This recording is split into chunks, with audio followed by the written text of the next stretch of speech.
আমাদের সঙ্গে যুক্ত আছেন সহকর্মী মন্তোষ বেদজ্ঞ। বিস্তারিত জানতে যুক্ত হচ্ছে তার সঙ্গে। মন্তোষ, আমরা দেখতে পাচ্ছি যে একটি অটোরিকশা বিপাকে পড়েছে পানির কারণে।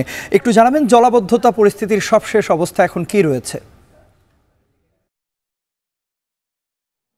তন্ময়, আমরা এই মুহূর্তে যে জায়গাটিতে আছি এটি কক্সবাজার শহরের বিমানবন্দর রোডের একটি বিমানবন্দরের পার্শ্ববর্তী একটি সড়ক। এই সড়কটি অত্যন্ত ব্যস্ত একটি সড়ক এবং আমরা দেখছি যে এখানে অন্যান্য দিনে যে যানবাহনের চাপ থাকে সেই চাপটি আজকে নেই, তবে মাঝে মধ্যেই এই সড়কটি দিয়ে কিছু যান চলাচল করতে গিয়ে বিপাকে পড়ছে। এবং এখানে যারা এই এলাকার বাসিন্দা রয়েছেন, বিশেষত কক্সবাজার পৌরসভা থেকে কক্সবাজার পৌরসভার ১ নম্বর ওয়ার্ডের যে সমিতিপাড়া, কুতুবদিয়াপাড়া, ফদনারডেল এইসব এলাকা রয়েছে, এইসব এলাকার বাসিন্দারা মূলত এই সড়কটি দিয়ে যাতায়াত করেন। এবং গতকাল বিকেল থেকে যে অতি ভারী বৃষ্টিপাত হচ্ছে, এখন পর্যন্ত 501 মিলিমিটার বৃষ্টিপাত রেকর্ড করেছে আবহাওয়া অফিস। এটি যে কোনো ২৪ ঘন্টায় রেকর্ড বলছে আবহাওয়া অফিস। পূর্ববর্তী সময়ে এরকম বৃষ্টিপাত আসলে কক্সবাজারে হয়নি, সেরকমই আবহাওয়া অফিসের পক্ষ থেকে বলা হচ্ছে।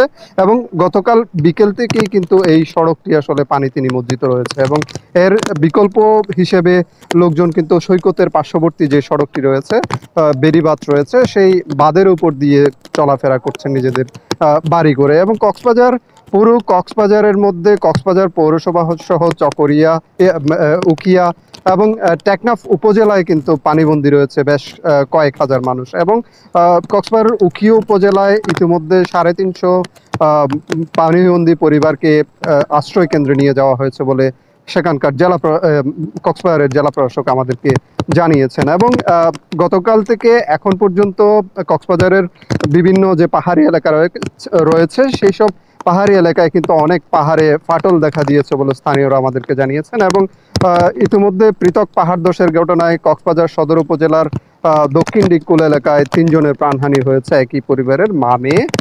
এছাড়া কক্সবাজারের উখিয়া উপজেলার ১৪ নম্বর যে রোহিঙ্গা ক্যাম্পটি রয়েছে হাকিমপাড়া এলাকায়, সেই এলাকায়ও ৩ জনের প্রাণহানি হয়েছে, তারাও একই পরিবারের সদস্য। এছাড়া টেকনাফ উপজেলায় যে জলাবদ্ধ পরিবেশ তৈরি হয়েছে, বাড়ির উঠোনে জলাবদ্ধ পরিবেশে একজন শিশুর মৃত্যু হয়েছে।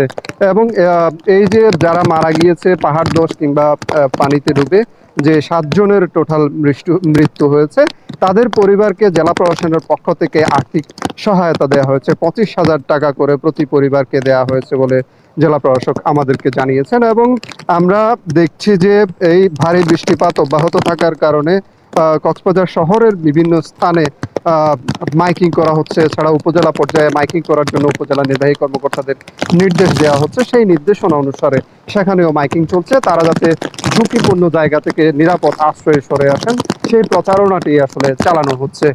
তন্ময়, এই ছিল আমার কাছে সবশেষ। মন্তোষ, নিশ্চয়ই পরবর্তীতে আবার আমরা আপনার সঙ্গে যুক্ত হব, জানবো সে সময় নতুন কোনো তথ্য। কক্সবাজার থেকে আমাদের সঙ্গে যুক্ত হয়েছিলেন সহকর্মী মন্তোষ বেদজ্ঞ।